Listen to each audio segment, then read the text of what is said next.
Hi, I'm Florence Theriault, and I'm back here again today to share with you some wonderful dolls from the very famous Susan Whitaker collection of Beverly Hills. This was a collection that was assembled mainly in the late 1960s and then into the 1970s and 1980s, with a few things added later, but that was the crux of her collecting. And she was able, because she collected during that time, to find some wonderful, wonderful dolls that very, very rarely ever appear on the market for collectors today. Luckily, she preserved them very carefully, and so they are here for all of us to share today. Susan's collection was quite interesting because it was such a variety of different types, and the two most dramatic types that she collected and focused on were gorgeous French bébés from the golden age of the French dolls, 1880s, and googly dolls, those wonderful, whimsical, funny dolls, mainly from the 1920s, and they seem totally opposite each other, and yet in her collection they melded beautifully together, and you'll see that as this goes on today. One of the first makers of dolls that Susan recognized early in her collecting time were the dolls of Theriault, known popularly by collectors as the A.T. Bébé, A.T. for Andre, middle name Florent, so Andre Florent Theriault, the A.T. Bébé. Andre Florent Theriault was a really interesting man, and when I was preparing to talk about the different dolls you're going to be seeing today, I was quite taken with the idea of what were the backgrounds of these really rare dolls, the makers of these really rare dolls. And one of the things that came to me was Theriault, Halepeau, Brou, all of these famous doll makers of Paris didn't come from Paris. They came from the outskirts, way out in the country, which at that time in the mid-1800s was very, very difficult to even conceive of going to Paris or being in Paris. So for these young men to leave their small family towns, their family villages, none of them with any kind of advanced training in art, and to go to Paris and to set up a new life for themselves was pretty remarkable. And in some ways, to me, it's almost, I'm sorry people will be horrified for me saying this, but it's really not very French. It's very American to leave your small town, go to the city, and make a name for yourself. So it was in 1871 that Andre Florent Theriault left his small town in the northeast of France and came to Paris. And what did he do? Well, he found a job with the Latour porcelain firm. The Latour porcelain firm was very interesting because this was the porcelain firm that happened to make bisque heads for the Hooray Poupée, which had been so popular. But now we're in 1871, and things are starting to change. There's rumblings and rumblings of what will the new doll be, and we watch as the 1870s go through, and by the end of that era, it was the age of the bébé. In 1872, just 1 year after he came to Paris, actually Theriault bought a doll company. Now, he bought this from Madame Hugon, Hugon. And Madame Hugon, there's really no records of her advertising or anything that she did, but the records of his purchase from her are very interesting because he purchased all of her rights, her customers, her existing stock, her materials, and her employees, of which consisted of one person, actually. So he began working at 77 Rue de Faubourg Saint-Honoré, or Saint-Martin. And what was really interesting when I was looking at this, you can go on the internet today, this is so great, and type in an address like that, and you can see this address where it is in Paris today. And it was pretty disappointing what was there. It wasn't very nice, and there was graffiti above it and things like that, but still you can see the remains of the old historic building of where he was, and I really recommend you do that. And this, by the way, was not far, only a few blocks from where a competitor, Leon Casimir Brou, would be working during this time as well. So a very, very busy little section of Paris. He set up his shop. He had only one worker. The next year, he married Philiberta, and her background was she was a maker of undergarments. And we see this same pattern repeated over and over again with Brou, with Gemot, with Steiner, that they marry women who have a background in the fabric or the fashion or the textile industry, and that probably was a great facilitator in them preparing their dolls for the public. So he appears to have made only one model. And if you look at all of these beautiful faces of the dolls, you can see variations, for example, sometimes in the eye cut or the decoration of the eye, sometimes in the detail of the blush, but the basic mask or the face model remains the same. Susan Whitaker's collection has an absolutely remarkable six examples of Bebes by A.T. And when you consider that there have been times where 5 and 6 and 7 years have gone by that we do not have a Atelier A.T. Bebe to offer, this is absolutely remarkable to find these in one collection. The doll was made with two different types of bodies. It was made with the kid body, that was same body that was used by Leon Casimir Brew for his Bebe.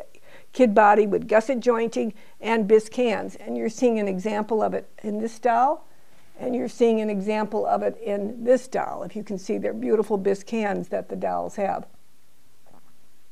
And then the doll was also made with the more classic composition and wooden ball jointed body that was favored by Gemot and used by him. As a collector, it's, you have to decide which body is more preferable to you to have in your collection.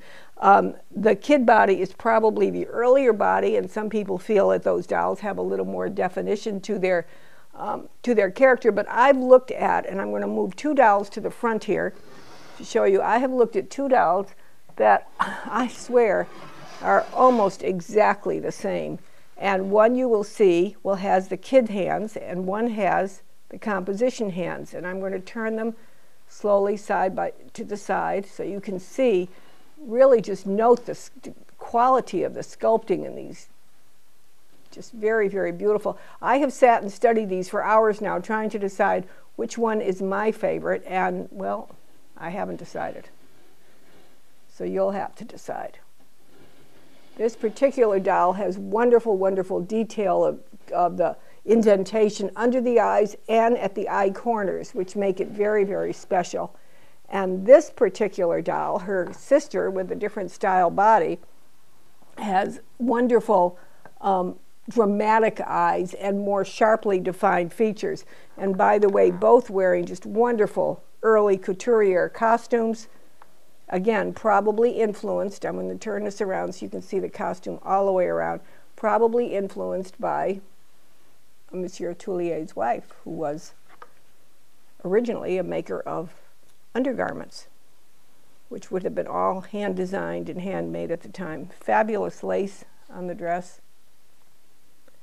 And as you can see, the very nature of these early French costumes from this time period would be that they would fit very, very snugly to the dolls and would have wonderful, lush decoration of the lace and of tassels.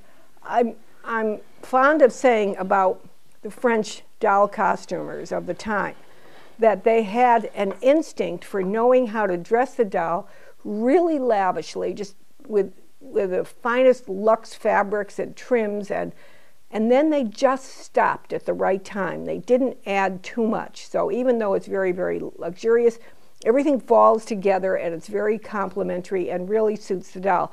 And of course, this ivory fabric, one of the very typical colors of the time, very, very designed of the time. Now I'm going to stay on this side to show you another example of the bisque hand, the early model, the bisque hand with kid Bebe body. And now I'm showing you another beautiful example from the early period of Atelier. Again, an example with those exquisite bisque hands. The bisque hands are absolutely works of art in themselves, so finely, finely sculptured.